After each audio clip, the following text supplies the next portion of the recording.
नमस्कार साथियों। मैं मुकेश मेहरियाल, लेक्चर पॉलिटिकल साइंस, आप सभी का इस ऑनलाइन प्लेटफॉर्म पर हार्दिक स्वागत करता हूं।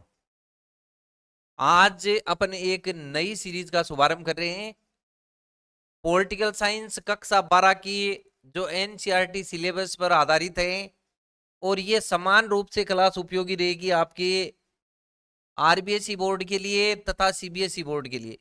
इन दोनों बोर्ड के अंतर्गत अभी जो 2023 के सेशन के अंतर्गत विद्यार्थी हैं, उन सब के लिए उपयोगी है। साथ में जो प्रतियोगी परीक्षाओं की तैयारी करने वाले हैं, तो उनके लिए एनसीईआरटी की पॉलिटिकल साइंस की कक्षा 12 की बुक आपको पढ़ने को मिलेगी। यहाँ पे आपको पता है कि ये बहुत सारी स्कूलें ऐसी हैं सरकारी जिसमें पोस्ट लेक्चरर की खाली पड़ी है।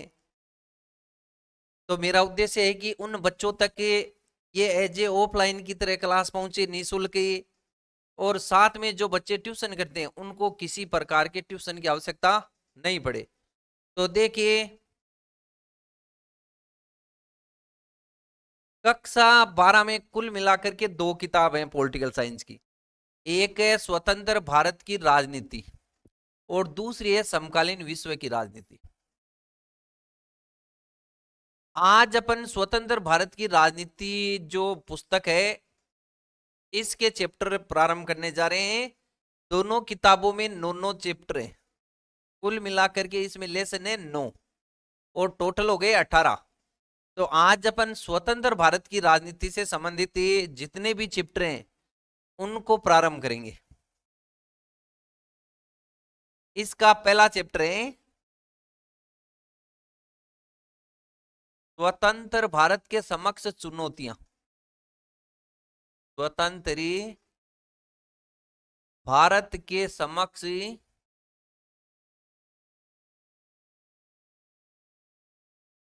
चुनौतियां। कौन कौन से चैलेंज हैं वो स्वतंत्र भारत के समक्ष थे। भारत जब आजाद हुआ तो बहुत सारी विषम परिस्थितियां थी, और उन परिस्थितियों के अंतर्गत भारत आजाद हुआ था। तो आपकी बुक में जितनी बातें, उनके साथ साथ थोड़ी सी आपको फाउंडेशन टाइप में भी चीजें बताई जाएंगी, ताकि आप आगे चल करके जब कंपटीशन की तैयारी करो तो आपके लिए उपयोगी हो। भारत ये स्वतंत्र कब हुआ था? तो भारत को स्वतंत्रता मिली थी 15 अगस्त 1947, जब लॉर्ड माउंटबेटन योजना के तहत भारत स्वतंत्र हुआ।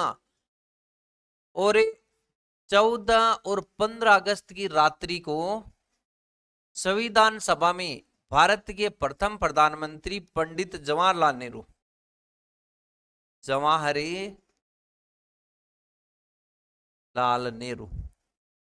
तो 14 और 15 अगस्त की रात्रि को संविधान सभा में पंडित जवाहरलाल नेहरू के द्वारा एक स्पीच दिया गया, और उस स्पीच का एक खास नाम है भाग्यवधु से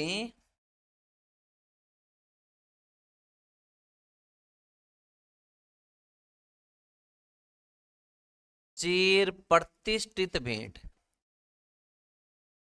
चिर प्रतिष्ठित भेंट कहने का मतलब ये हुआ कि नियति से मुलाकात हो गई। कहने का मतलब जैसा मुस्लिम लीग चाह रही थी उसी के अनुसार भारत का विभाजन हुआ। और इसीलिए इस भाषण का नाम है भाग्यवधु से चिर प्रतिष्ठित भेंट, और इसे इंग्लिश में बोला जाता है tryst with destiny. Tourist with destiny. Tryst with destiny. तो ये भी अपने को याद रखना है। आजकल क्या है कि आरबीएसई बोर्ड है, सीबीएसई बोर्ड है, तो इसमें ऑब्जेक्टिव टाइप के एक एक नंबर के क्वेश्चन भी आते हैं। तो इसलिए अपने को ये भी याद रखना है कि पंडित जवाहरलाल नेहरू के द्वारा जो स्पीच दिया गया उसे किस नाम से जाना जाता है। तो भाग्यवधु से चिर प्रतिष्ठित भेंट। नेक्स्ट देखो, अब अपन देखते हैं कि आपकी बुक में बड़े क्वेश्चन के हिसाब से जो चर्चा की गई, स्वतंत्र भारत के समक्ष चुनौतियां थी कौन कौन सी, तो उन सारे चैलेंज की बात करेंगे।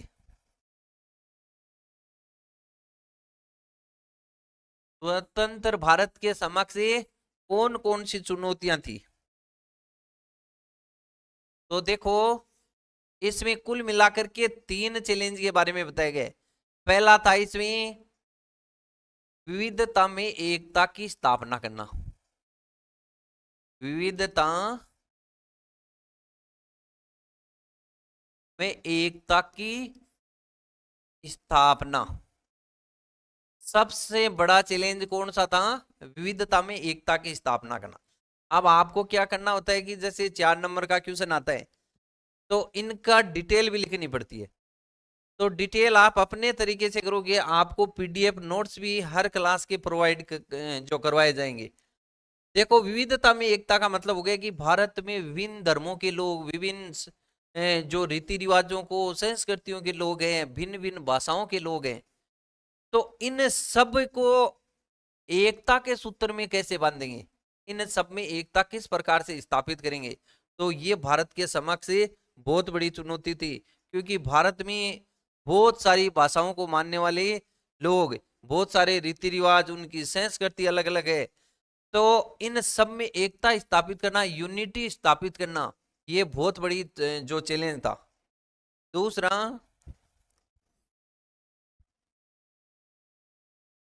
लोकतंत्र कायम करना। लोकतंत्र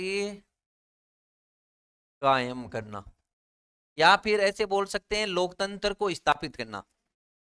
भारत के अंतर्गत संविधान सभा के द्वारा संविधान तैयार किया गया और उसी संविधान के आधार पे आगे चल करके 1952 में आम चुनाव हुए और उन आम चुनाव के बदौलत ही लोकतंत्र की स्थापना हुई थी।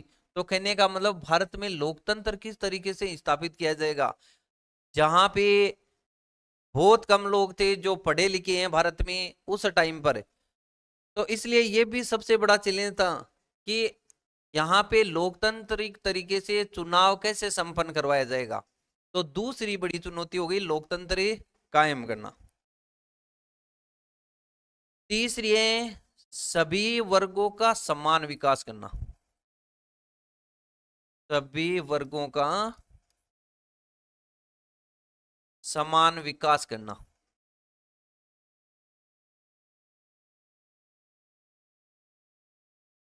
तो भारत के समक्ष ये भी बहुत बड़ी चुनौती थी स्वतंत्रता के समय कि जितने भी वर्ग हैं उन सभी वर्गों को, अल्पसंख्यक हैं, बहुसंख्यक हैं, विभिन्न धर्म हैं, संप्रदाय हैं, जाति हैं, तो इन सब को एक साथ उनका विकास किस तरीके से किया जाएगा?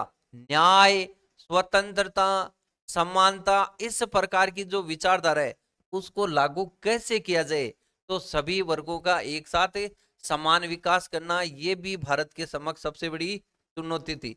तो कुल मिलाकर के अपने को एक तो ये बात याद रखनी है कि स्वतंत्र भारत के समक्ष चुनौतियां कौन सी थी? विविधता में एकता स्थापित करना, दूसरी लोकतंत्र को कायम करना, डेमोक्रेसी स्टेब्लिश करना यहाँ पे, और सभी वर्गों का समान विकास करना, ये भी यहाँ पे बहुत बड़ी चुनौती है। नेक्स्ट, ये अब आपकी बुक में दिया हुआ है कि द्विराष्ट्र सिद्धांत, द्विराष्ट्र सिद्धांत यानी two nation theory. Two nation theory, देखो द्विराष्ट्र सिद्धांत क्या है? इस वर्ड से अपने को पता लग रहा है कि दो राष्ट्र का सिद्धांत। भारत के विभाजन का यदि अपन बात करें, बीज कहां से पनपे थे? तो वो पनपे थे मुस्लिम लीग के द्वारा। मुस्लिम लीग चाहती थी कि भारत के अंतर्गत दो बड़े समुदाय यहाँ पे निवास करते हैं, एक मुस्लिम है और एक हिंदू है, इसलिए इनका अलग अलग कंट्री होना चाहिए। इस प्रकार की बात मुस्लिम लीग ने की थी। ये द्विराष्ट्र सिद्धांत है, ये दिया किसने?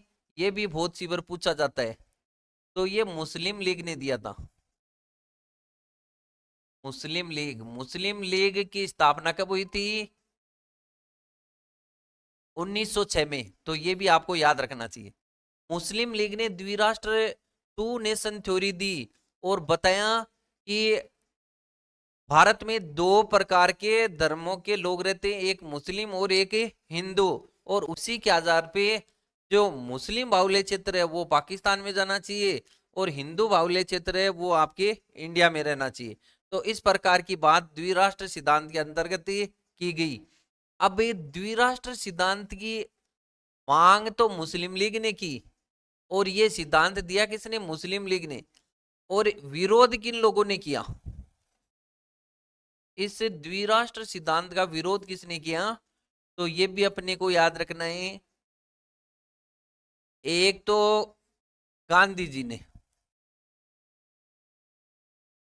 और दूसरे हैं जिन्हें फ्रंटियर गांधी के नाम से जाना जाता है, सीमांत गांधी के नाम से, खान अब्दुल गफ्फार खान। खान अब्दुल गफ्फार खान। देखो, द्विराष्ट्र सिद्धांत था, इसका विरोध किसने किया? गांधी जी ने और खान अब्दुल गफ्फार खान ने। अंग्रेजों के द्वारा विभिन्न प्रकार के प्लान ला करके और ये कोशिश की गई कि भारत का विभाजन नहीं हो, और दोनों जो बड़े समुदाय हैं इसको किसी भी तरीके से संतुष्ट किया जाए। परंतु जैसे क्रिप्स मिशन आया, वेवेल प्लान आया, अगस्त प्रस्ताव है, ये सारी चीजें थी, उनको मुस्लिम लीग ने एक्सेप्ट नहीं किया। मुस्लिम लीग यही चाहती थी कि भारत का विभाजन होना चाहिए। तो आपको इतना याद रखना है, द्विराष्ट्र सिद्धांत के हैं, द्विराष्ट्र का मतलब दो राष्ट्रों में जो विभाजन, दो स्वतंत्र राष्ट्र का निर्माण, वही क्या है? द्विराष्ट्र सिद्धांत है। और ये दिया किसने? मुस्लिम लीग ने। और इसका विरोध किसने किया? तो गांधी जी और खान अब्दुल गफ्फार खान ने। इसका आपको याद रखना है, इसे क्या कहा जाता है? सीमांत गांधी, फ्रंटियर गांधी। ये नाम भी अपने को याद रखना है। ये चैप्टर पढ़ने के बाद आपको किताब से चैप्टर पढ़ने की आवश्यकता नहीं है, वो कंप्लीट नोट्स भी आपको मिलेगा, और साथ में समझने को भी मिलेगा कि इसमें बात कौन कौन सी की गई है। एक भी बात आपकी ऐसी नहीं होगी जो इसमें समाहित नहीं हो। तो देखो, द्विराष्ट्र सिद्धांत से संबंधित चर्चा की गई। अब भारत का विभाजन हो गया। भारत का विभाजन हुआ था, भारत स्वतंत्रता अधिनियम 1947, और उसके अंतर्गत एक तो पाकिस्तान बना और एक बना भारत। यहाँ पे पाकिस्तान है और भारत का जो निर्माण है, भारत का जो डिवाइडेशन है, उसका मुख्य आधार क्या था? तो ये भी कई बार अपन से पूछा जाता है। विभाजन का आधार, विभाजन का आधार था धार्मिक बहुसंख्यता। धार्मिक बहुसंख्यता। डिवाइडेशन कैसे हुआ? तो डिवाइडेशन कैसे हुआ? रिलीजियस मेजोरिटी के आधार पे। जिस धर्म के लोग ज्यादा थे, तो धार्मिक बहुसंख्यता के आधार पे कैसे हो गया? हिंदू ज्यादा हैं तो वो क्षेत्र किस में चला गया? भारत में रह गया। भारत हिंदू बाहुल्य क्षेत्र, और पाकिस्तानी मुस्लिम बाहुल्य क्षेत्र। अपन को ये बात याद रखनी है कि भारत का विभाजन किस आधार पे हुआ? तो धार्मिक बहुसंख्यता के आधार पे। और जो क्षेत्र हिंदू था वो तो रह गया भारत में, और जो मुस्लिम बाहुल्य क्षेत्र था वो रह गया, वो चला गया था पाकिस्तान में। इसमें मुख्य रूप से अपने को कुछ बातें और भी याद रखनी है कि इस दौरान ये प्रक्रिया विभाजन की हुई कैसे, इस विभाजन के परिणाम क्या निकले, तो उस चीज की पे अपन चर्चा करेंगे। देखो, अब नेक्स्ट अपने बात है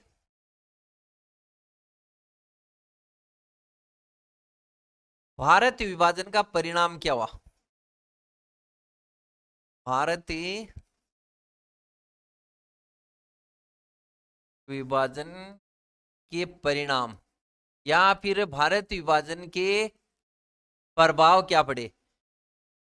इंडिया डिवाइडेशन रिजल्ट ये किस प्रकार से हुआ, तो ये भी कई बार 4 नंबर का बड़ा प्रश्न आया हुआ है। तो अपने को देखना है इसमें पहला परिणाम क्या हुआ, जब विभाजन होता है तो आबादी का क्या होता है, स्थानांतरण होता है। तो यहाँ पे जो पॉपुलेशन ट्रांसफर हुआ, तो कहने का मतलब है आबादी का स्थानांतरण। जो मुस्लिम बाहुल्य क्षेत्र थे और वहां पे हिंदू कम थे, तो हिंदू का ट्रांसफर हुआ भारत की साइड में। और भारत में ऐसे क्षेत्र जो मुस्लिम बाहुल्य थे, तो मुस्लिम जो लोगों का ट्रांसफर हुआ पाकिस्तान की साइड में।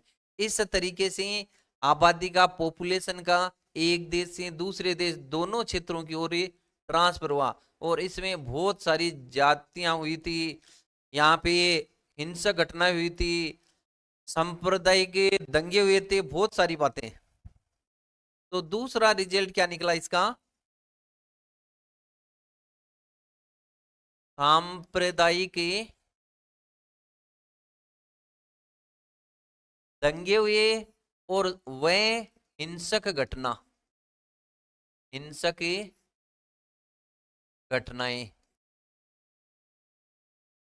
जब आबादी का ट्रांसफर हुआ तो बहुत सारी हिंसक घटनाएं हुई थी। हिंसक घटनाओं का मतलब ये हो गया कि ऐसे इंसिडेंट जिसके अंतर्गत महिलाएं, बच्चे, बुजुर्ग सबके साथ अत्याचार किया गया, मारपीट की गई, बहुत सारे लोग इसके अंतर्गत मारे गए थे।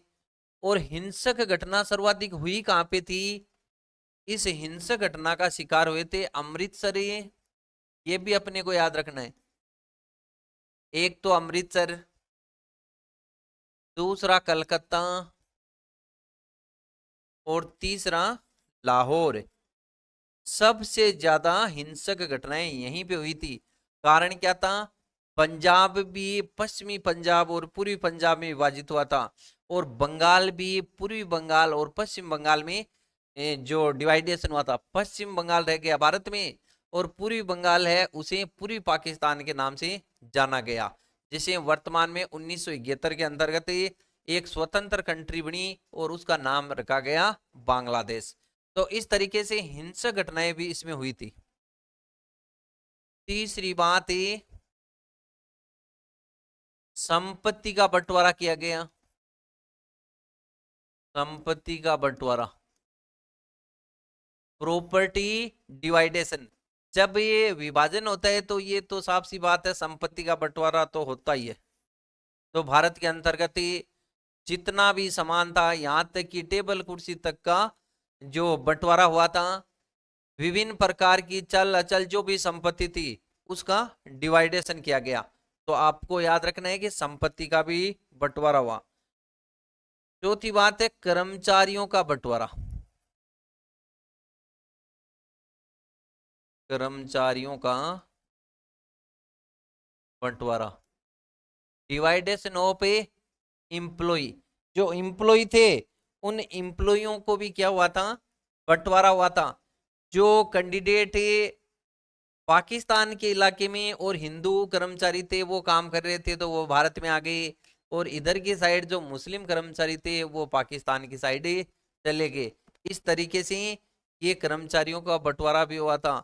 और लोगों को, बहुत सारे लोग ऐसे थे जिनको बेघर होना पड़ा, अपने घर बार छोड़ करके, और फिर उनको दूसरे क्षेत्रों की ओर पलायन करना पड़ा था। पांचवी बात है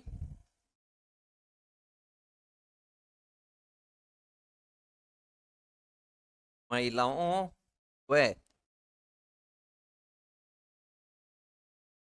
बच्चों के साथ अत्याचार।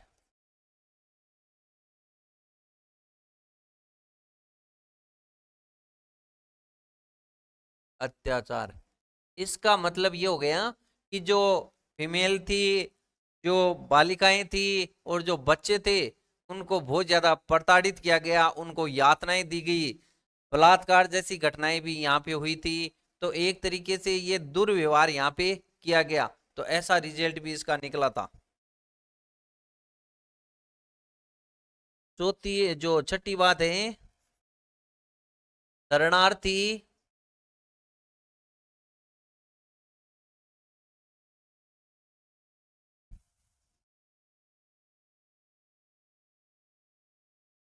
शरणार्थी शिविरों का सहारा, शरणार्थी शिविरों का सहारा।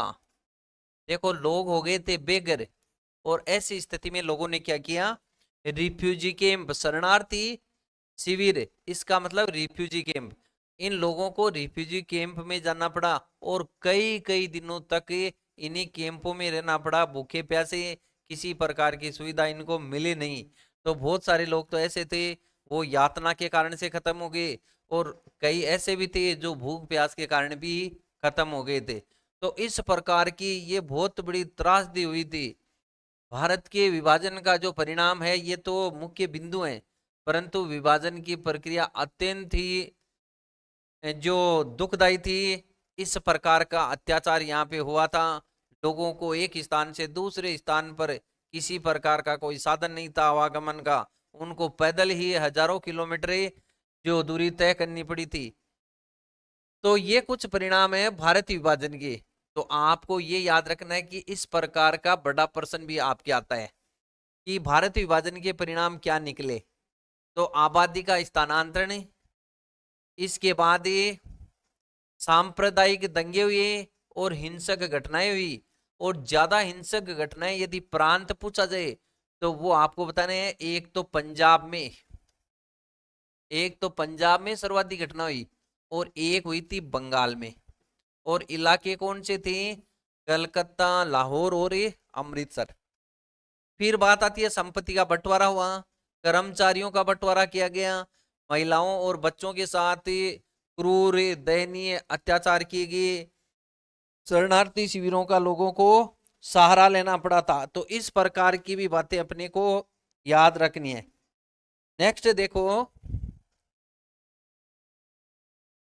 अब अपन इसमें बात करते हैं जब भारत स्वतंत्र हुआ और उसका जश्न मनाया जा रहा था तो गांधी जी कहाँ पे थे। तो ऐसी बात भी आपकी किताब में की गई है।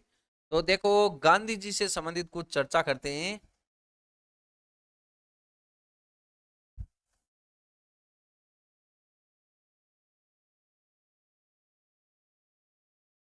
गांधी जी का पूरा नाम क्या है, मोहनदास करमचंद गांधी। मोहनदास करमचंद गांधी, एम के गांधी, जिसे अपन महात्मा गांधी के नाम से जानते हैं। देखो महात्मा गांधी जिसे राष्ट्रपिता भी कहा जाता है, आपकी किताब में इतना ज्यादा नहीं है, परंतु इनका जन्म है 2 अक्टूबर 1869 को पोरबंदर काठियावाड़ गुजरात में हुआ था। इनके पिताजी गुजरात के दीवान थे जिनका नाम करमचंद गांधी, और इनकी माता का नाम पुतली बाई, तथा इनकी जो पत्नी थी वो थी कस्तूरबा गांधी। अब अपने ये दिया हुआ है कि गांधी जी जब भारत स्वतंत्र हुआ तो कहां पे थे। तो ये थे कलकत्ता में।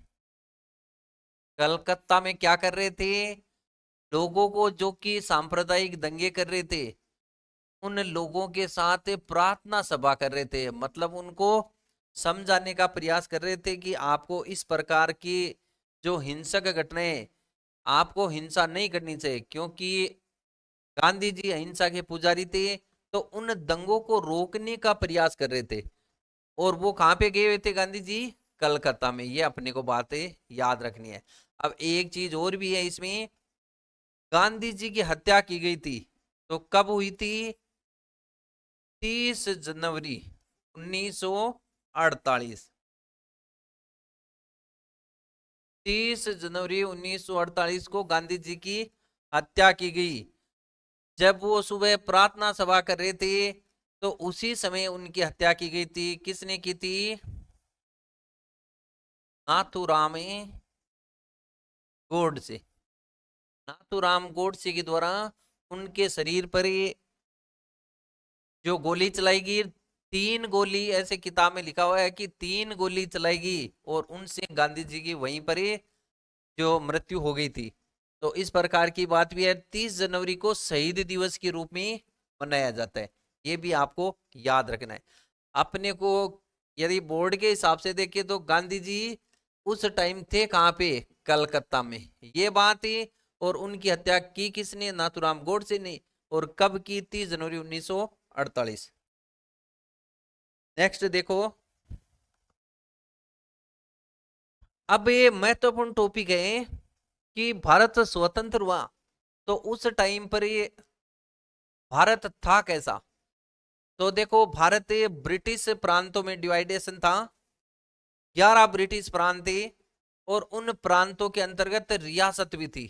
बड़े जो राज्य थे उनको ब्रिटिश प्रांत, और जो छोटे छोटे राज्य थे उन्हें अपने रियासत यानी कि रजवाड़ा। रजवाड़ा क्या होता है? प्रिंसली स्टेट, राजा के द्वारा जो शासन किया जाता है, ऐसी छोटे छोटे जो राज्य हैं उसे अपन क्या बोलेंगे? रियासत या रजवाड़ा। तो अपनी मेन हेडिंग है इसमें रजवाड़ों का विलय।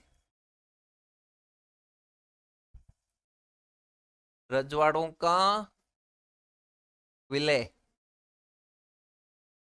Integration of A princely state. तो इनका इंटीग्रेशन कैसे हुआ था? रजवाड़ों का विलय हुआ कैसे था? तो देखो इसमें कैसे हुआ था। पहली बात तो कुल रियासत थी कितनी? कुल रियासत थी 565। और इनको एक ऑप्शन जो दिया गया था ब्रिटिश गवर्नमेंट के द्वारा, भारत स्वतंत्रता अधिनियम और माउंटबेटन योजना के तहत भारत स्वतंत्र हुआ था, उसमें इनके पास 3 ऑप्शन थे। रियासतों के पास 3 ऑप्शन थे। पहला ऑप्शन क्या था? कि वो भारत में मिलने के लिए स्वतंत्र हैं, भारत में मिलने की स्वतंत्रता। दूसरी, पाकिस्तान में मिलने की स्वतंत्रता।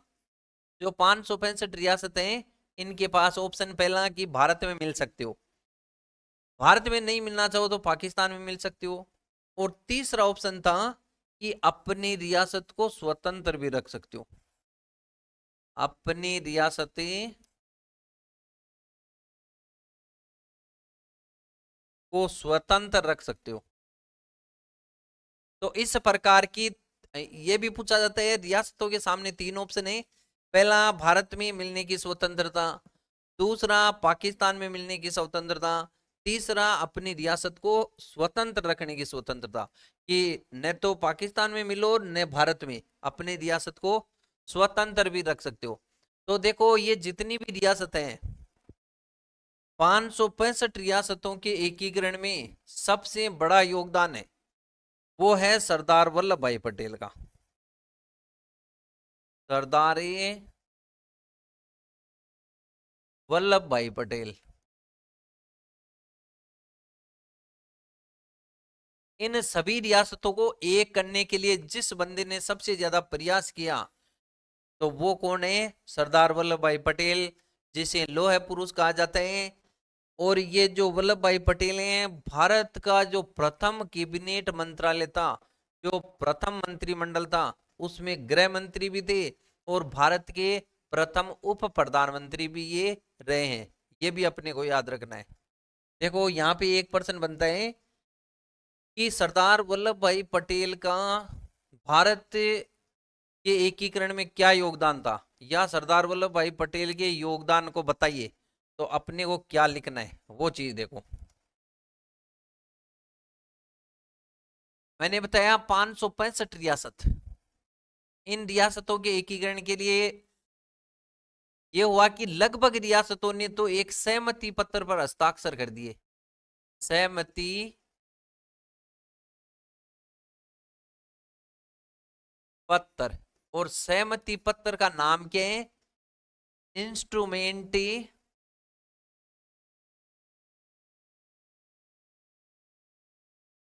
Of accession. Instrument of accession. देखो, लगभग रियासतों ने एक घोषणा पत्र है जिसके अंतर्गत था कि जो प्रिंसली स्टेट है उनकी सुरक्षा की जिम्मेदारी भारत सरकार की होगी। इसलिए आप भारत संघ में, जो आपको एकीकरण में शामिल होना चाहिए, आपको भारत संघ में मिलना चाहिए। तब एक पत्र तैयार किया गया, सहमति पत्र, जिसे इंस्ट्रूमेंट ऑफ एक्सेशन कहते हैं।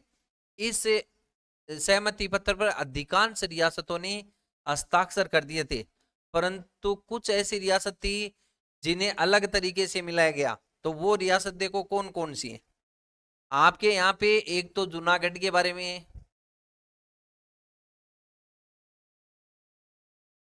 दूसरा है हैदराबाद, हैदराबाद, तीसरा है मणिपुर के बारे में। इन तीन के बारे में आपकी किताब में दिया हुआ है, हालांकि जम्मू कश्मीर को भी इसके तहत न मिला करके अलग तरीके से मिलाया गया, उस प्रकार की कहानी आपकी किताब में नहीं है। अभी इन तीन रियासतों को कैसे मिलाया, इसमें देखो सरदार वल्लभ भाई पटेल का योगदान था।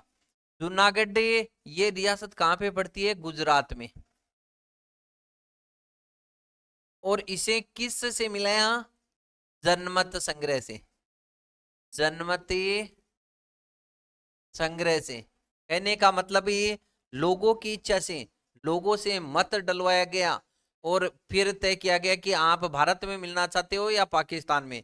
तो अधिकांश लोगों ने सहमति दी भारत के साथ मिलने में, तो इसे जनमत संग्रह के माध्यम से मिलाया गया। अपने को इतना याद रखना है यहाँ पे, हैदराबाद, हैदराबाद को मिलाया गया था। देखो यहाँ पे कैसे इसका थोड़ा सा बताया हुआ है कि हैदराबाद जो रियासत थी, इस रियासत का जो प्रिंस था, जो शासक है, उसे निजाम कहा जाता है। और निजाम थे कौन है, उस्मान अली। इनके राजा को क्या कहा जाता है, निजाम। और वो कौन थे, उस्मान अली, उस्मान अली। इन्होंने कहा कि मैं अपनी रियासत को स्वतंत्र रखना चाहता हूं, परंतु इस प्रकार की इनकी मंशा नहीं थी। ये अंदर ही अंदर पाकिस्तान में मिलने की बातें कर रहे थे। और यहाँ पर ये हैदराबाद रियासत के अंतर्गत तेलंगाना पड़ता है। ये जो तेलंगाना है, यहाँ के किसानों पर बहुत सारे अत्याचार इन निजाम के द्वारा करवाए जा रहे थे। तो यहाँ के किसानों ने निजाम के विरुद्ध आंदोलन खड़ा कर दिया, और इस आंदोलन को दबाने के लिए निजाम ने एक पैरामिलिट्री फोर्स बनाई, अर्धसैनिक बल, जिसका नाम क्या है, रज्जाकार। ये अपने को याद रखना है। हैदराबाद के अंतर्गत निजाम ने सैनिकों, जो किसान थे, इन किसानों के विद्रोह को, इनकी आंदोलन को दबाने के लिए एक पैरामिलिट्री फोर्स तैयार की, जिसे रज्जाकार कहा जाता है। और ये जो निजाम थे कौन, उस्मान अली।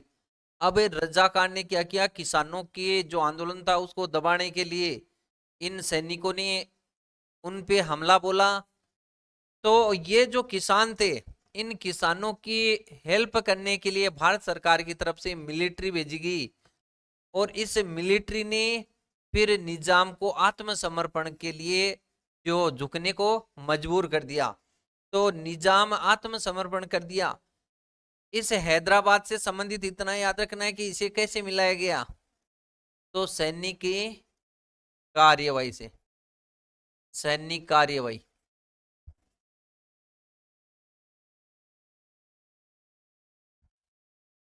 हैदराबाद रियासत, इस हैदराबाद को सैनिक कार्यवाही के माध्यम से भारत में मिलाया गया, और इसमें सबसे बड़ा योगदान किनका है, सरदार वल्लभ भाई पटेल का। फिर मणिपुर से संबंधित बात आती है। देखो मणिपुर की कहानी क्या है।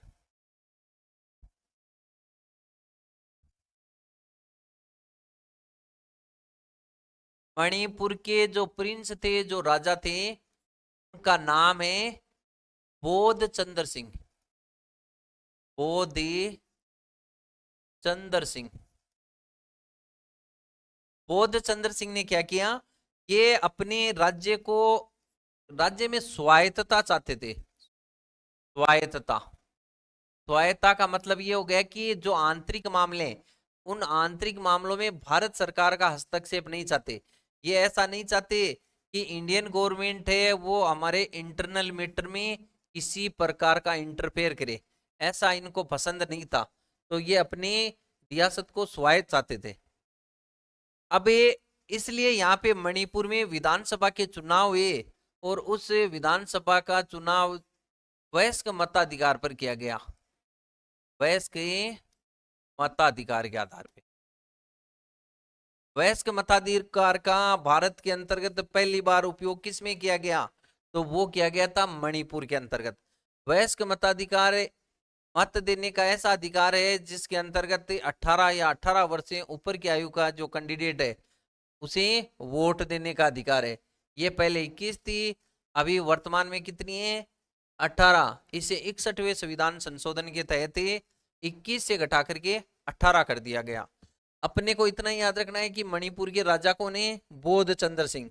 और ये अपनी रियासत को स्वायत्त चाहते थे कि आंतरिक मामले इन्हीं के पास रहे, किसी प्रकार का इंटरफेयर भारत सरकार न करे। अब इन राजा पर दबाव बना करके, राजा पर दबाव बना करके और इसे विलय समझौता, विलय समझौता के माध्यम से भारत में मिला लिया गया, भारत संघ का हिस्सा बना दिया गया। तो यदि मिलान से संबंधित आता है तो आपको क्या करना है? जूनागढ़ जनमत संग्रह, हैदराबाद सैनिक कार्यवाही, और आपके मणिपुरी तो मणिपुर में विलय समझौता। कहने का मतलब जो विलय होने का जो पत्र है उस एग्रीमेंट पे बोध चंद्र सिंह के साइन करवा करके और इसे मिला लिया। यहाँ पे मणिपुर की कांग्रेस थी वो भारत में मिलाना चाह रही थी, परंतु अन्य जो दल थे वो भारत में मिलाने के पक्षधर नहीं थे। अपने को इतना याद रखना है कि मणिपुर को विलय समझौता से ही मिलाया गया। नेक्स्ट ये अब एक टॉपिक इसमें राज्य पुनर्गठन आयोग।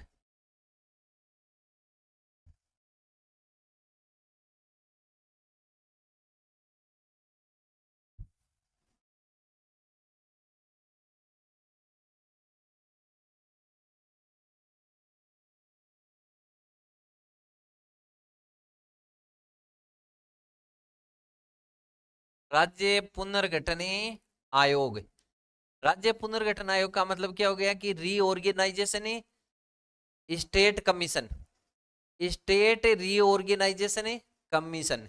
इसका मतलब है जो राज्य हैं उन राज्यों का पुनः ऑर्गेनाइजेशन करना। भारत स्वतंत्र होने के बाद में राज्य पुनर्गठन आयोग की स्थापना की गई थी 1953 में। इसका मुख्य उद्देश्य था कि भारत के अंतर्गत जो राज्य हैं उन राज्यों की सीमाओं का निर्धारण किस प्रकार से किया जाए, तो इसलिए इसका गठन किया गया था। आपको एक तो ये याद रखना है कि 22 दिसंबर, ये डेट नहीं आपकी किताब में, हालांकि 22 दिसंबर 1953 को राज्य पुनर्गठन आयोग की स्थापना की गई और इसके जो अध्यक्ष थे ये जस्टिस थे, न्यायाधीश थे, जिनका नाम है फैजल अली। फैजल अली, फैजल अली की अध्यक्षता में राज्य पुनर्गठन आयोग की स्थापना की गई और इसका मुख्य उद्देश्य क्या था? राज्य की सीमाओं का निर्धारण करना। इस आयोग ने 1 नवंबर 1956 को अपनी रिपोर्ट प्रस्तुत करके बताया कि राज्य की सीमाओं का जो निर्धारण है वो भाषाई आधार पे किया जाना चाहिए। तो अपने को ये भी याद रखना है कि सिफारिश क्या की इसने? राज्य पुनर्गठन आयोग की सिफारिश थी राज्य की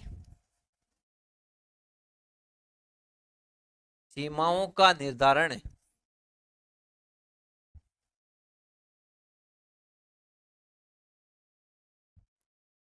भाषाई आधार पे।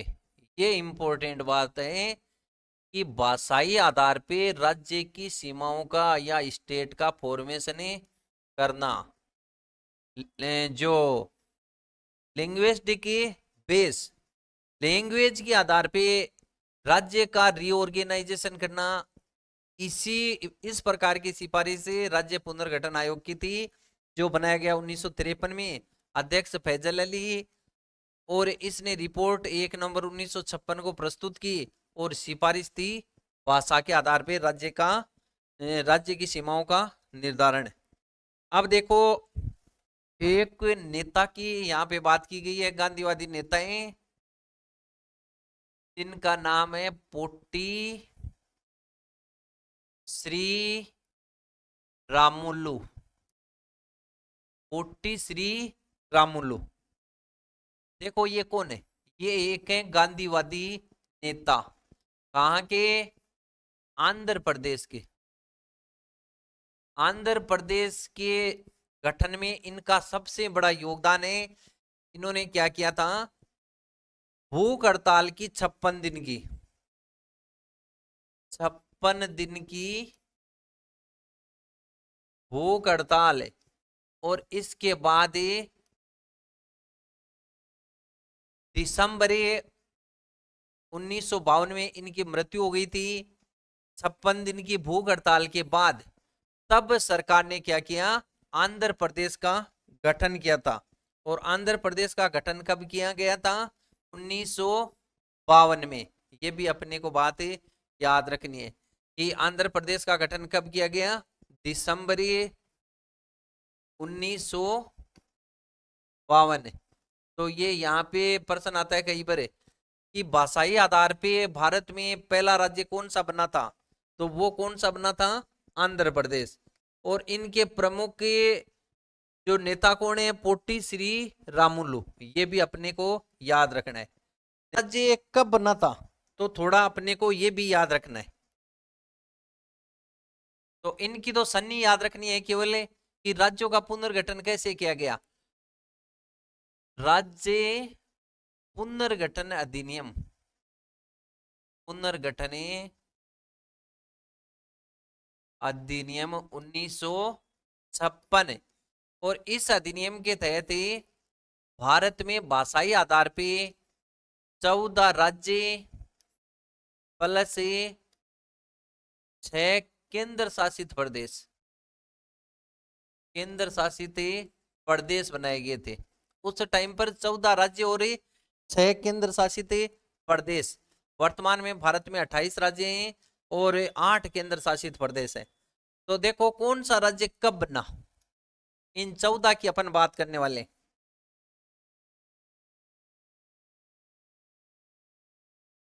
पंजाब और हरियाणा, ये दोनों एक ही साथ बने थे। पंजाब और हरियाणा ये कब बने? 1960 में।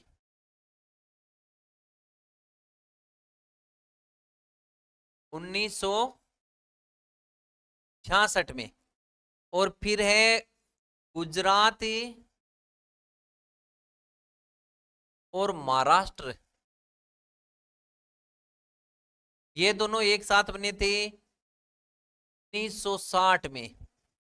इसके बाद ये मेघालय, मणिपुर और त्रिपुरा। मेघालय, मणिपुर और त्रिपुरा ये हैं पूर्वांचल के राज्य। इनका निर्माण हुआ था 1972 में, इनकी स्थापना हुई थी। इसके बाद देखो मिजोरम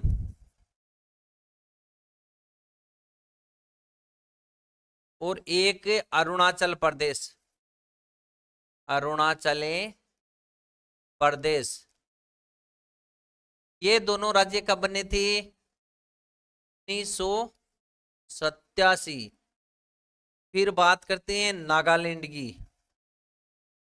नागालैंड ये कब बना था? 1963 में। और तो 1 2 3 4 5 6 7 8 9 10, आगे देखो। फिर है छत्तीसगढ़,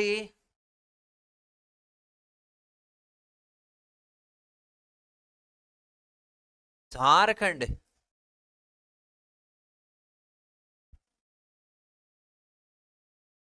और उत्तराखंड। इन तीनों राज्यों का निर्माण कब हुआ था? सन 2000 में, सन 2000 में छत्तीसगढ़, झारखंड और उत्तराखंड बने थे। और इसके बाद अंत में यदि राज्य की बात करें तो अभी हाल ही में तेलंगाना, तेलंगाना, तेलंगाना राज्य कब बना था?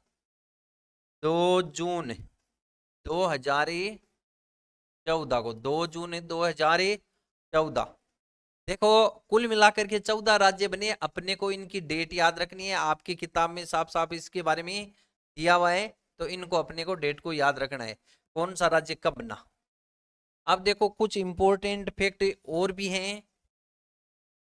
एक किताब है जिसका नाम है सुबह है ए आजादी, सुबह है ए आजादी, ये पुस्तक किसकी है? फैज अहमद, फैज, फैज अहमदी फैज। और एक पंजाबी साहित्यिक पत्रिका है, पंजाबी साहित्यिक पत्रिका, और उस पत्रिका नाम क्या है?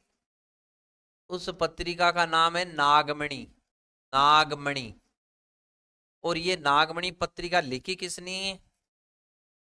अमृता प्रीतम ने। तो ये बात भी अपने को ध्यान में रखनी है। देखो सुबह आजादी किसकी लिखी हुई है? फैज अहमद फैज की। पंजाबी साहित्यिक पत्रिका नागमणि, ये लिखी किसने? अमृता प्रीतम। ये पत्रिका उनके द्वारा जारी की गई। ये राज्य अपने को ध्यान में रखना है, कौन सा राज्य कब बना? छत्तीसगढ़, झारखंड, उत्तराखंड तीनों राज्य एक साथ 2000 में। तेलंगाना कब बना? 2 जून 2014। इसके बाद देखो ये देखें, गुजरात महाराष्ट्र दोनों एक साथ 1960 में। पंजाब हरियाणा 1966 में। ये 3 राज्य हैं, मणिपुर है, मेघालय है, जो त्रिपुरा है 1972 में। मिजोरम और अरुणाचल प्रदेश 1987 और नागालैंड 1963। देखो इस प्रकार से अपन ने सारी बातें इसमें की। ये अपना पहला चैप्टर है। इससे संबंधित किसी प्रकार का डाउट हो तो आप इसमें कमेंट सेक्शन के माध्यम से पूछ सकते हैं। धन्यवाद।